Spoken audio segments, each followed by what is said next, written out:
Bienvenue sur la chaîne des entrepreneurs. Cette émission aujourd'hui est là pour dénicher les talents africains. Rien que pour vous, on ira à la rencontre d'un certain nombre de personnes qui vous permettront de comprendre les fondations de l'entrepreneuriat, comment devenir un entrepreneur, comment surtout devenir un entrepreneur en partant de rien pour devenir des héros.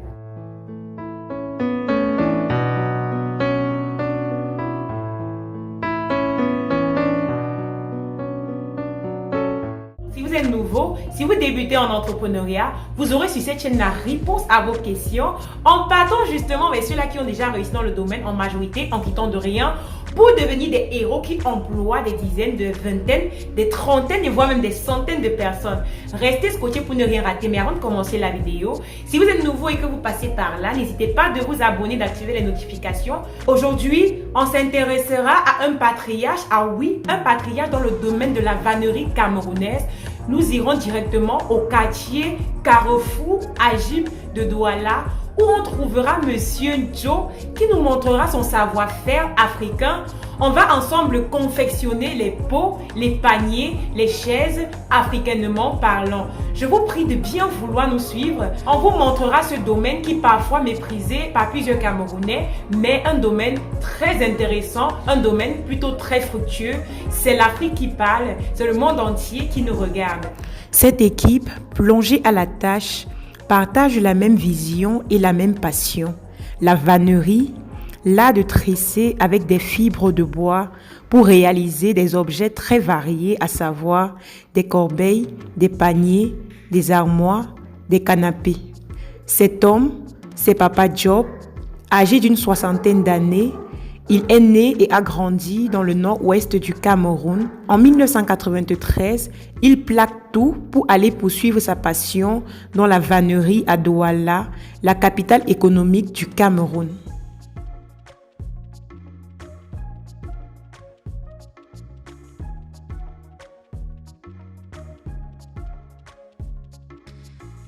Installé au Carrefour Agile, le secteur de la vannerie dans la ville de Douala depuis 27 ans, Papa Job est l'un des patriarches de la vannerie au Cameroun. Ce samedi, il nous montre les différentes étapes de la réalisation des pots pour fleurs et pour mannequins, pour perruques et au greffe.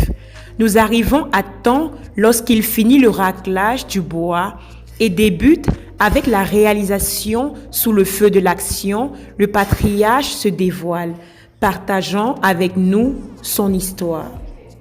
Je suis Job, je fais dans la vannerie.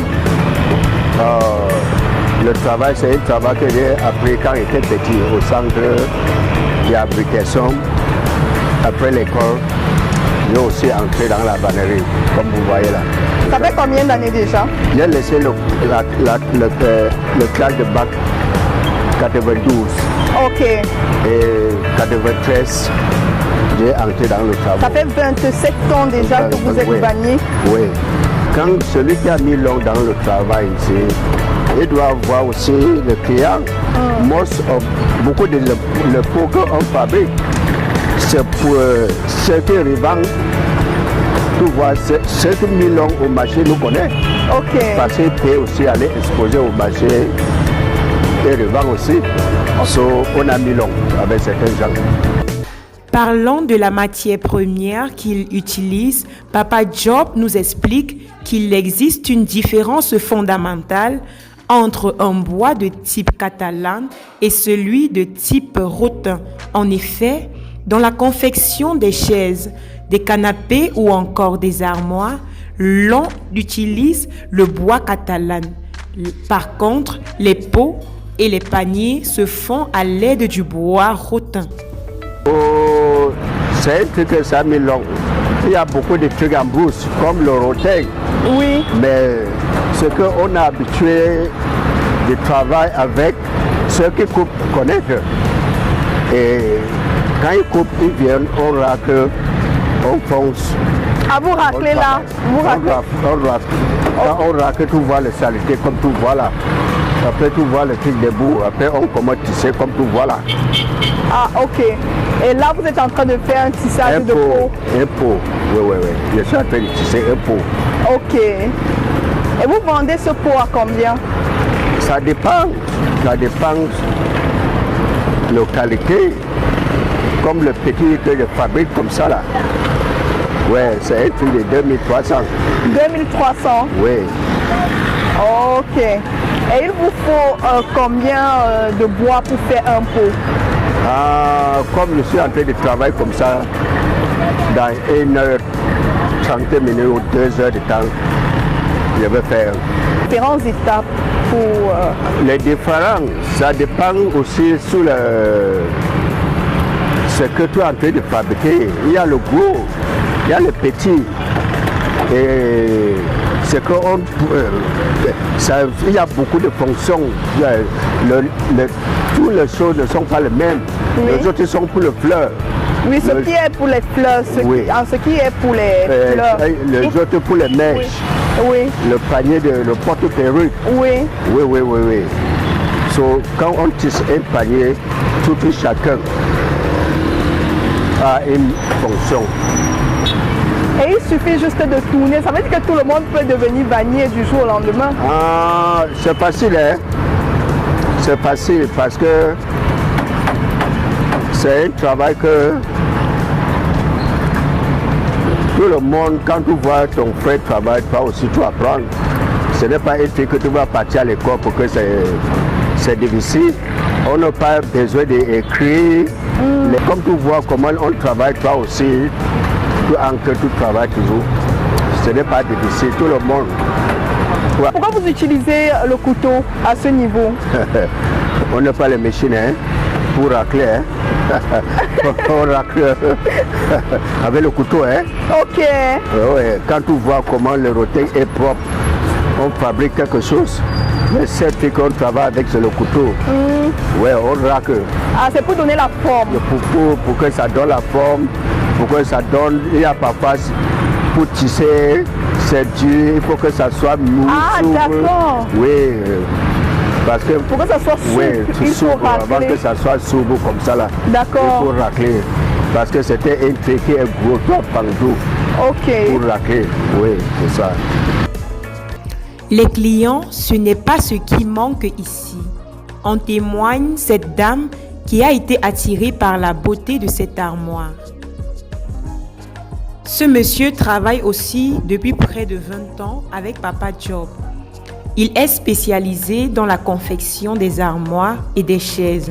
Il nous explique un bout de son parcours et les difficultés du métier. Moi, c'est Sanchou René. Je suis bannier. Depuis combien de temps vous travaillez avec Papa Job? Depuis 2000. Ok. Donc ça fait 20 ans aujourd'hui que vous travaillez avec Papa Job. Oui. Mais votre métier est différent. Vous faites la même chose, mais chacun a sa spécialité. Vous faites quoi? Moi, je fais les meubles. Nous, on travaille par rapport à la demande des clients. Ça, c'est pour poser les assiettes, oui, les verres et tout autre chose. On fait les chaises sur commande. Sous commande, okay. Comme ce que vous voyez là. D'accord. Oui, nous avons le catalogue. Quand le client vient, on lui présente le catalogue, il fait son choix. Oui. Et on essaie de discuter le prix. Quand on est d'accord, on essaie de confectionner. Et cette matière, ça dure beaucoup. Si par exemple un client vient pour acheter l'armoire, ça va beaucoup mettre long. Non, ça dépend de la qualité. D'accord. Ça dépend. Il y a la qualité du bois. Il y a non. Il y a disons la dimension. Oui. Il y a les grands meubles, les petits. Oui. Il y a ce qu'on peut faire en 2 jours, comme ceci, que je suis en train de faire. Oui. C'est 2 jours. Ah, c'est seulement 2 jours. 2 jours, oui. Ok. Et les autres que vous voyez là. D'accord. 1 journée. Et les meubles, oui, les chaises, donc ça dépend. Il y a ce qu'on tisse complètement, qui peut prendre 2 semaines, 3 semaines. On fait comme ça pour que ça ne se pend pas. Vous voyez d'abord là où nous on travaille. Quand il pleut, tout est arrêté. Oui. on ne peut plus travailler.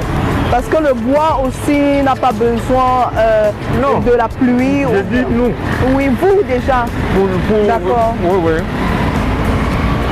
Quand il pleut sur le bois, ça ne gêne pas. Ok. Ça ne gêne pas. Donc ça ne doit pas gâter la matière du bois. Non. S'il pleut sur les bois, ça ne va pas... Non, quand on n'a pas encore confectionné, ça ne gêne Ok. pas. C'est à partir du moment où nous, on a déjà fabriqué les meubles. Oui. Donc il faut Là, c'est mettre ça à délicat. l'abri. Oui, donc il faut mettre ça à l'abri de la pluie. Oui. Qui aurait pu imaginer que ce domaine tant négligé par les Camerounais ou alors les Africains est un domaine vraiment fructueux, raison pour laquelle ces deux entrepreneurs ont déjà eu à faire 20 ans dans ce domaine. Ne pensez-vous pas que si vous n'êtes pas allé à l'école et que vous voulez par exemple être entrepreneur, il est temps de vous lancer dans la vannerie? Moi je pense que oui. Voilà, c'était tout pour aujourd'hui, ça vous a plu? Max de pouces bleus, sinon dis-nous en commentaire. Dis-nous également en commentaire les sujets que vous aimeriez qu'on aborde les prochaines fois, surtout, mais alors surtout, si vous êtes nouveau et que vous passez par là, n'hésitez pas de vous abonner car sur cette chaîne, on vous parle de tout ce qui concerne l'entrepreneuriat. On vous parle des fondements, on répond à vos questions en partant justement vers ceux-là qui ont déjà réussi dans le domaine en majorité, en quittant de rien pour devenir des chefs d'entreprise qui emploient des dizaines, des vingtaines, voire même des centaines de personnes. Restez scotchés et à la prochaine pour de nouvelles vidéos.